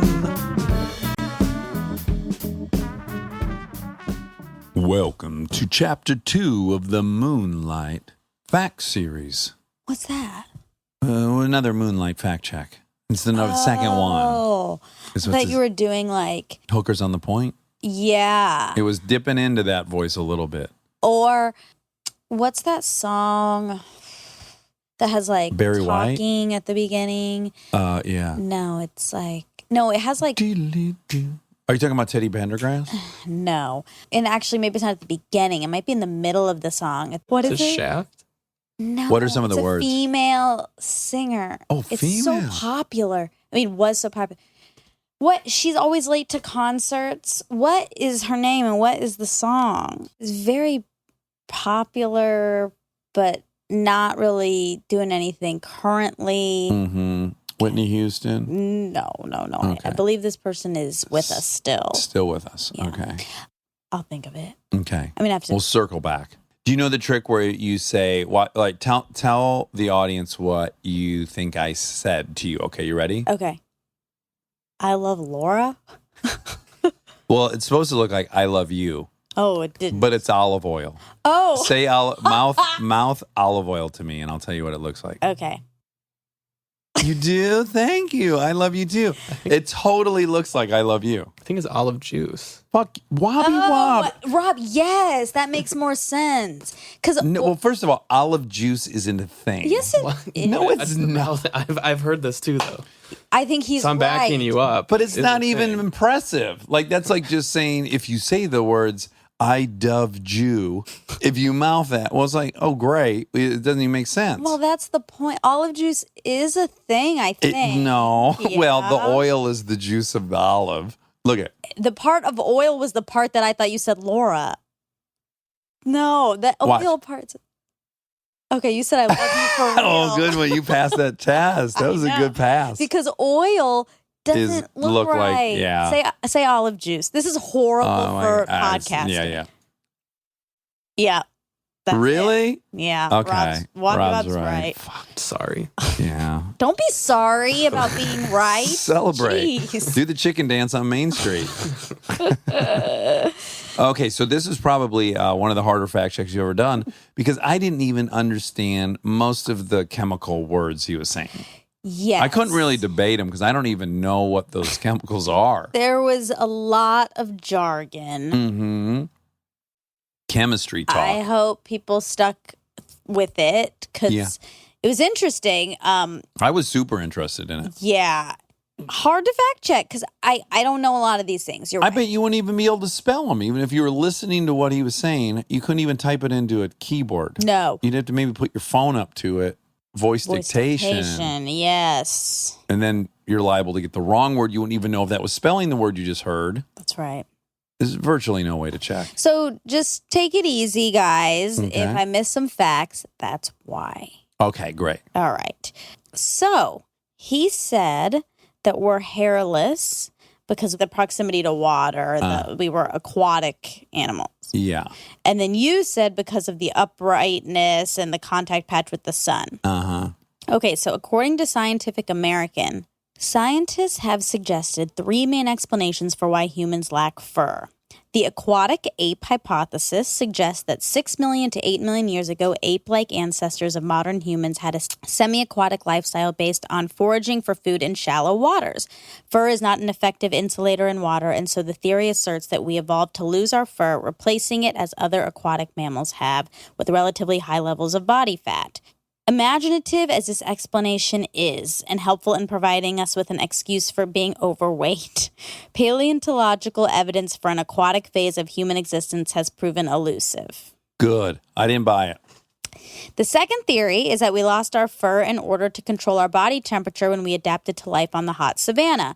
Our ape ancestors spent most of their time in cool forests, but a furry, upright hominid walking around in the sun would have overheated. The body cooling idea seems sensible, but even though lacking fur might have made it easier for us to lose heat during the day, we also would have lost more heat at night when we needed to retain it. That's where a blanket comes in or snuggling. Sure. Recently, a colleague and I suggested that ancestors to modern humans became naked as a means to reduce the prevalence. Remember prevalence? The word I said wrong? Oh, right. Prevalence. Trigger. Of external parasites that routinely infest fur. A furry coat provides an attractive and safe haven for insects such as ticks, lice, biting flies, and other ectoparasites. These creatures not only bring irritation and annoyance, but carry viral, bacterial, and protozoan-based diseases such as malaria, sleeping sickness, West Nile, and Lyme disease, all of which can cause chronic medical problems and, in some cases, death. Mm-hmm. So...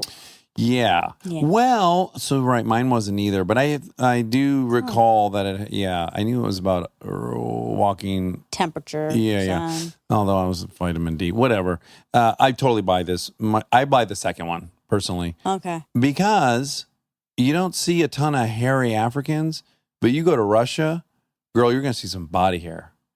And so they got into that cooler climate and it came back. That's interesting. Yeah. Yeah. Well, that seems pretty self-evident. But Indians have a lot of hair, and it's hot there. Do the men have big, hairy chests and backs? They have hair. Yeah. They have hair. Yeah. But not like you see these Russian guys look like they're wearing a sweater. No, but Indians have a lot of hair. Like I do. But you don't have hair all over your shoulders and stuff. But I have hair on my arms. That's like the kid in middle school who told me I looked like a werewolf.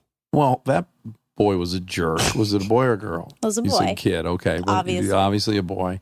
And yeah, he's a jerk. But he was talking about my arm hair. Yeah, I don't find you to be crazy hairy, first and foremost. Thank you. I take care of it. Okay, there's some grooming involved. I do. But I just, the super hairy guys, that to me, that reeks of northern. Okay. Okay. I mean, I'm going to stand by my... That Indians are hairy. Yeah, and it's hot. Okay. Yeah. You said we have more hairs per square inch than a chimpanzee. I read a lot of articles saying about the same amount. Okay. So, sure. He said our hair patterns follow the flow of water. I read no evidence of that. Right. Oh, you know what else? I think fur would also follow the flow of water. It would move in the direction that the resistance is, opposite direction of the resistance. Uh-huh. And I don't mean the political movement. I mean water is resistant. But he means like the swirl. The swirl of your chest hair. You wouldn't know, so you don't have any. Right, I don't. I have a couple. I have 2. You're proud of that, right? No. Why? Well, I grew up in the symbol of maleness was Burt Reynolds, and he had a full rug on his chest. Yeah. So I think I wanted that. Okay. And Aaron has a nice hairy chest. I mean, it's not overly hairy, but it's, he's clearly got testosterone. Okay. I look like a 13-year-old female. I understand all of that. And also, men shave their chests. Well, it now proved to be great, but I'm talking more like junior high. Some guys are sprouting some shrubbery on their chest. Sure. And I'm bald as a baby's buns. I get it. Not all babies, Indian babies, are very hairy at their butts. Yeah. Ooh, are they? No, I'm teasing. I'll have to ask my mom. Could be true. I would have given you some of my arm hair. And you could have just pasted it, glued it. On my chest? Yeah. Yeah. The only problem was I was in the locker room. You were a baby. That's true. Yeah. Because we're talking 87, 88 is when these guys started getting a little hair upstairs. Well, as you secondary said, hair. I had hair all over my butt, so I could have given Give that me to some you. of those tail feathers. Yeah. Yeah. You know, I wrote a whole sketch. I could not get this sketch up on stage. I tried like 10 different times. Just no one ever found it funny. It was all about just how many ways you could say pubic hair, basically. There was a very serious conversation. It was about the secondary hairs that grow in adulthood. And I was calling them secondary hairs or auxiliary hairs, not primary hairs. Okay. And it was... The whole thing was just how many words could I come up with for pubic hair? No one says secondary hair or auxiliary hair. Right. And just no one ever got a kick out of it. him. No. Maybe I'm going to email Danny McBride, see if he likes it. I bet he does. Hey, Dan Dog, Shep Monster. You got to check out this sketch from the Groundlings that I never really got to do, but here it is. Yeah, no one liked it, but I got a hunch my soulmate will. What if I started out the letter calling him Dan Dog? It'd be over, right? He could never respond to an email. He's like, I've been so nice. Why is he doing this to me? Danimal, Shep Doctor. Oh. Hey, bro, you ever thought about calling pubic hair secondary hair or auxiliary hair? And if so, did you laugh yourself silly, brother? Oh, God.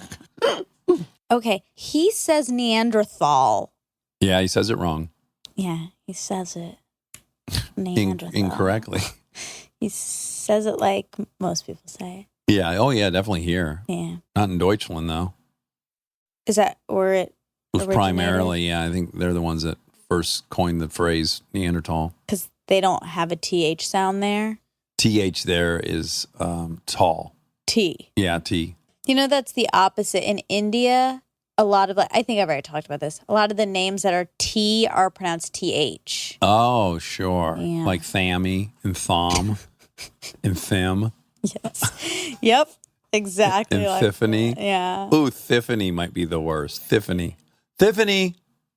Yeah. If your name is Tiffany and your mother yells out the window, Tiffany, you're bummed. Yeah.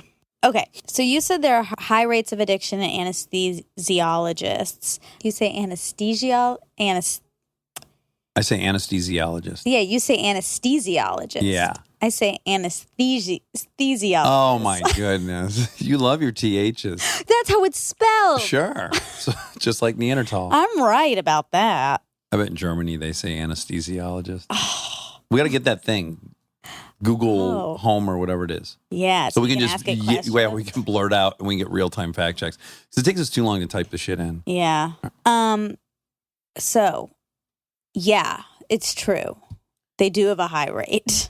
Wait. Oh, anesthesiologists do have a high rate of addiction. Yeah. There was an article. What if you hit me with a figure like 85% of them are addicted? So I guess there was a big article called Opioid Addiction in Anesthesiology a long time ago. And then it was published. And then in this article, it said addiction still remains a major issue in the anesthesia workplace. So this is old. Between 1991 and 2001, 80% What? of U.S. anesthesiology residency programs reported experience with impaired residents, and 19% reported at least one pre-treatment fatality. Ooh. Yeah. Yikes. Yeah. Oh, I also disagree. I made a point. I think they did do amphetamine back in residency. I mean, I know you thought that you would. No, I've had doctors tell me that was a thing. Just like, in the military, the Air Force guys, they call them go pills. So when they fly on like a bombing raid or something and they need to come back, they have amphetamine. They're called go pills. Yeah. And they pop them. I think maybe some people did and some people didn't. And it could be true that no one in his class was doing them. That's possible. Yeah. Okay. He said gorillas eat 16 pounds of leaves a day. But although maybe he said 60 because they can eat up to 40 pounds, which is a lot. Well, those silverback males are 400 pounds. If you're 400 pounds, eat 10% of your body weight. Let's see. That still doesn't. That means I would eat 20 pounds of food a day. I don't think I do. How many pounds do you think you eat? I think I eat 3 pounds of food a day. Only 3? 3 pounds. And then I drink 10 pounds of water. You're going to drown your cells. I might. I heard water's bad for you. Well, it is bad for you. If you drink it too quickly, you can drown your cells. Yes. That's yeah. what they do it for initiations, and then people die. Uh-huh. This was one of the actual articles that was countering that lectins are bad. It said, sure, lectins in a certain quantity, just like water in a certain quantity, can be toxic. Oh, interesting. Yeah. Okay, you were talking about sleeping. Oh, because you were saying, why don't they sleep? Yeah, what a ridiculous plan. Yes, and you said the Valdez guys had been up for 31 hours. Yeah, that was a guess. I don't have hours. Sleep-deprived operators failed to prevent the Chernobyl nuclear power plant meltdown and the Exxon Valdez, I said Valdez a second ago, Valdez oil spill. And during the Civil War, some historians think that Confederate General Stonewall Jackson's confused command during the battles of June 1862 was due to sleep deprivation. I don't doubt that at all. Having read both a Robert E. Lee book and a Grant book, those guys were getting fucking hammered at night. Yeah. And they're waking up at sunrise. Yeah. I'm sure they had all kinds of things going on. Oh, yeah. Folks was unhealthy. I mean, they're unhealthy now in a different way. But That's true. Yeah. I think we're healthier now than then. Well, we know in ways, yeah. Yeah. Certainly on stuff like that. But Yeah. then you look at the amount of obesity and heart disease and all those things, and now that our life expectancy has now fallen for a couple years, and you start going, well, again, I don't think we're healthier. I think the treating our dysfunction has gotten better. Yeah, you're right. We're probably not healthier because now there's so much junk added into food. Ugh, everything's processed. Ugh, corn, everything. When we lose sleep, it seems we lose our ability to think on our feet, to take in new information and adjust our behavior, according to a study published in the June issue of the journal Sleep. Researchers at Washington State University figured this out by rounding up 26 volunteers. Half went without any sleep for 2 days, while the other half slept normal hours. Over the course of the week, the scientists tested everyone's ability to complete decision-making tests. In one test, the volunteers had to click a button when they saw certain numbers and hold back when they saw others. Then the rule was switched. The well-rested group did better on this task in general, but when the rule was reversed, none of the sleep-deprived volunteers were able to get the right answer, even after 40 tries. Oh, boy. Okay. Yikes. I've been having sleep issues. Oh, tell me.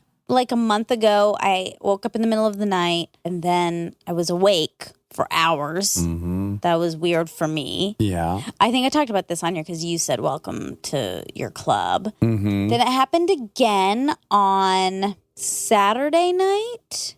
I was up for 4 hours in the middle of the night. I watched Bill Maher. I thought that was going to make me fall asleep. It didn't. I was still awake after that. Oh, boy. That was not fun. And then last night, I could not fall asleep. Oh, boy. At all. And then I finally went to sleep around 1, and then I woke up at 6. I hate to point this out, but the number one sign of depression is poor sleep. That's the first thing they ask you. Yeah. I know. And this is not a great sleep record. I was up 3 times last night, but 2 of the times were from D Money.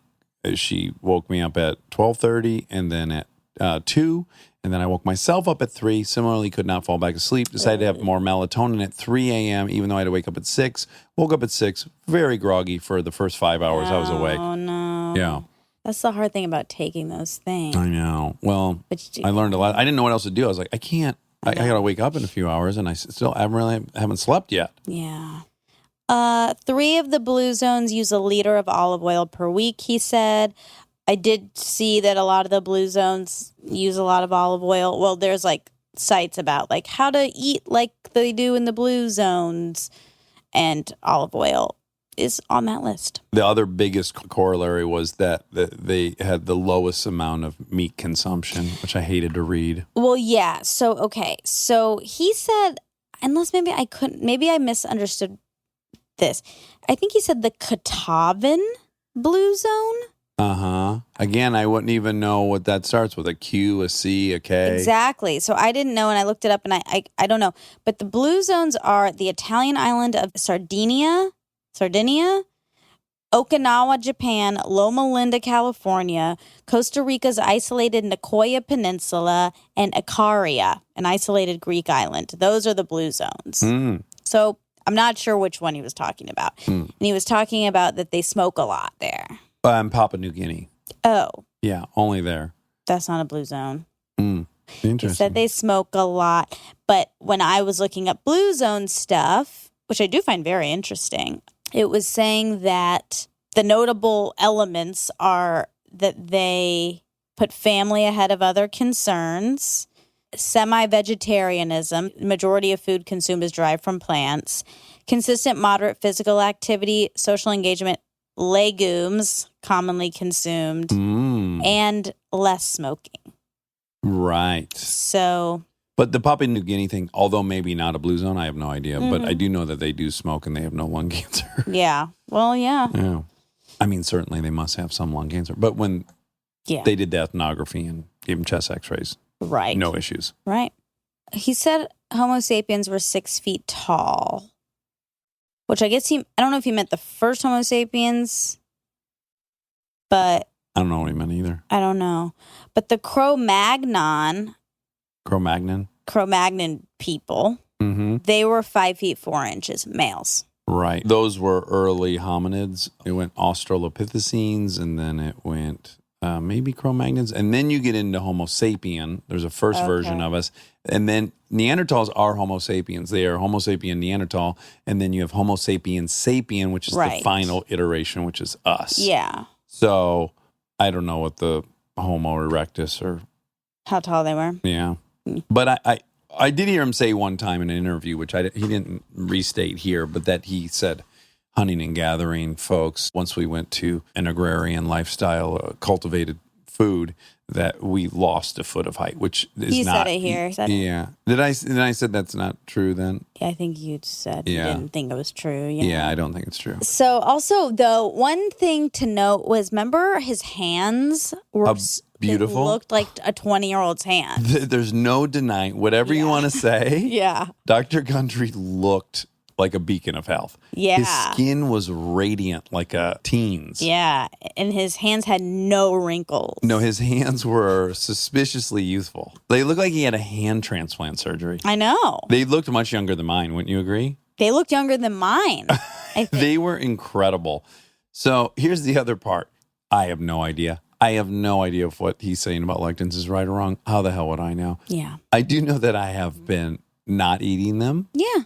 And I do know that my skin has been very nice. I'm waiting to see if my hands get a little more youthful. Oh, okay. But so far, I'm feeling kind of good. Good. And you know me, I'll try anything. I don't care. Yeah. You know, even when you say the blue zones, I'm like, it reminds me of the China study. It's like, all of a sudden, the China study figured everything out. That's horseshit. They didn't figure everything out. I doubt the blue zones figured everything out. People are going to be endlessly frustrated with all these claims. The bottom line is, I think here's one of the big problems, is all of these diets or philosophies on eating tend to assume you're dealing with one type of human being. This is where I think none of them will ever win. None of them will ever include everyone. I think our physiology it differs enough that different diets work better for different people. Yeah, I agree. So I don't think there's ever going to be one book that saves everyone from all ailments. Yeah. Although I agree with him in that, like, it's true that there are outside circumstances that are affecting our microbiome and things like that, like the pesticides and antibiotics and all of those things. They do have an impact. Well, I was in lockstep with him on all the microbiome stuff. I really was. Well, thanks for sorting through all that highly technical stuff. You're welcome, and I'm sorry if I didn't get No, everything. you got all the most important stuff for me, Some of the it. early human evolution stuff. Yeah. Yeah, I liked it. All right. Well, I love you, and stay tuned for the third chapter and installment of Moonlight Fact Checks with your host, Veronica Bradman. Good night. Good night.